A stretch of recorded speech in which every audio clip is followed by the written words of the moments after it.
La première maille qu'on apprend généralement quand on apprend à tricoter, c'est la maille endroit. C'est une maille qui, mélangée avec d'autres types de mailles, peut faire des très beaux résultats, des très beaux motifs, mais utilisée seule, donc seulement des mailles endroit, peu importe sur quel côté de notre travail on est, on obtient ce qu'on appelle du point mousse, qui est ça ici. L'avantage du point mousse, c'est qu'il est exactement pareil d'un côté comme de l'autre, et c'est un point qui est bien à plat, qui ne roule pas, donc qui fait des ouvrages qui peuvent être idéaux, par exemple, pour un foulard ou un ouvrage qu'on ne veut pas là, qui roule sur les bords ou en bas ici. Alors, comment on fait la maille endroit? Vous allez prendre votre aiguille dans votre main gauche, l'aiguille qui contient les mailles que vous avez montées ou le travail que vous avez commencé. La pointe de l'aiguille doit se trouver pointée vers la droite et vous avez le fil rattaché là, à la maille qui est au bout ici. On va passer notre aiguille droite de l'avant vers l'arrière en passant de ce côté-ci de la maille. Voyez-vous? Alors, je rentre dans ma maille de l'avant vers l'arrière. Je vais bouger un petit peu pour vous montrer de quoi ça a l'air. Voyez-vous? Vous vous assurez là, de ne pas avoir ramassé d'autres petits brins de laine là, qui n'ont pas d'affaire là. Quand on a passé ici, on prend notre laine, notre fil qui est rattaché à la pelote, et on va l'enrouler autour de l'aiguille dans ce sens-là. On va ensuite passer cette laine-là qu'on vient d'enrouler pour la ramener en avant. C'est ça notre nouvelle maille, sur le nouveau rang. Alors, je le sors de mon aiguille et cette maille-là, elle est tricotée. Je recommence avec le deuxième.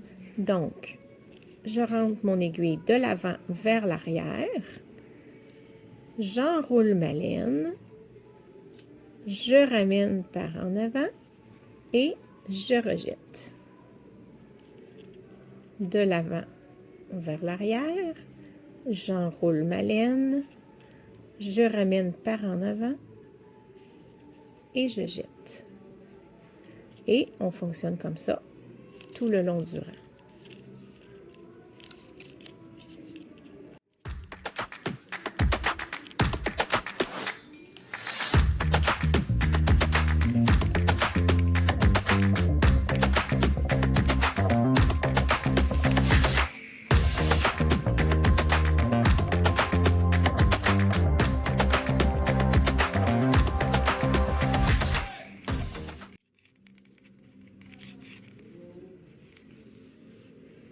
Alors, j'ai fini mon rang. On voit que toutes mes mailles ont été transférées sur cette aiguille-là et que l'aiguille où j'avais les mailles tantôt, maintenant, elle est vide.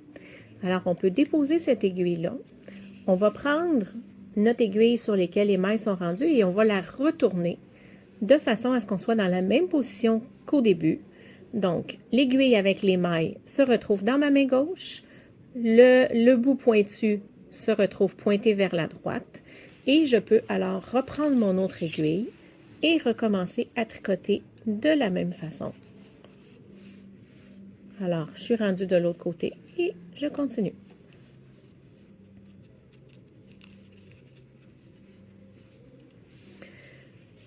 Si vous êtes vraiment débutant, je vous conseille de pratiquer ce point-là. Une erreur qui est fréquente, c'est qu'on va rajouter des mailles par accident à chaque rang. Souvent, ce qui arrive, c'est qu'on commence la maille et on ne la finit pas et on la retricote.